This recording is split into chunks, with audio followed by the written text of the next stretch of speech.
Zbardhen përgjime telefonike që fundosën të dyshuarit si pjesëtar të një bande kriminale, e cila zhvaste miliona duke gjobitur tregtarët e Zdrales dhe Kirasit në Shkodër. Muhamet Lici, i dyshuar si kreu i grupit, dëgjohet teksa urdhëron me telefon të dyshuarit e tjerë për mbledhjen e parave dhe cakton haraqin që duhet paguaj secili tregtar. Mes të dyshuarit Muhamet Lici dhe personit me emrin Bukël është zhvilluar biseda si më poshtë. Mër Bukël, ngjitu mër në shtëpi.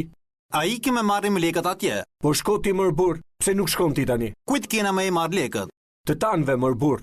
Po atje Amirit, sa kena me i marr? 20. Në një tjetër bisedë Muhamet Lici dëgjohet të thotë se në rast se nuk bën 1 milion lek, më mirë të tërhiqen. Ja çfarë i thot ai të dyshuarit Abedin Bayraktari. Pse nuk e ke çu Robinin me ju marrë edhe aty në fund? Me kape dhe ata zotrinjt. Thash mor Abedin, apo don me i lam punët masdore? Muhamet, hajde këtu e të bajmë muhabet. Për kaq lek e lam krejt këtë punë. Dorzohen a krejt. Vetëm legendat e bëjnë këtë punë për kaq pak lek. Po si kapëm 1 milion lek, e lam.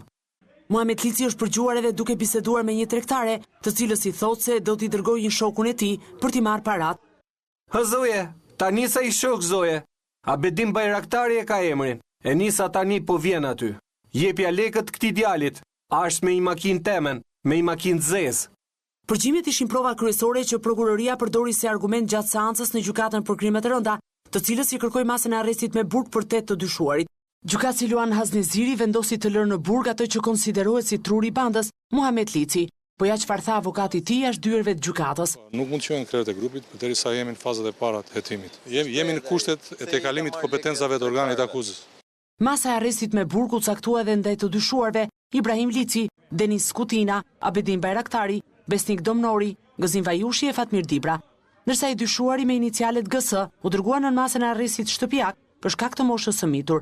Ndaj të dyshuarve rëndon akuza e shtrëngimit me anë të kanosjes për dhënje pasurie, kryer në kuadër të grupit të strukturuar kriminal.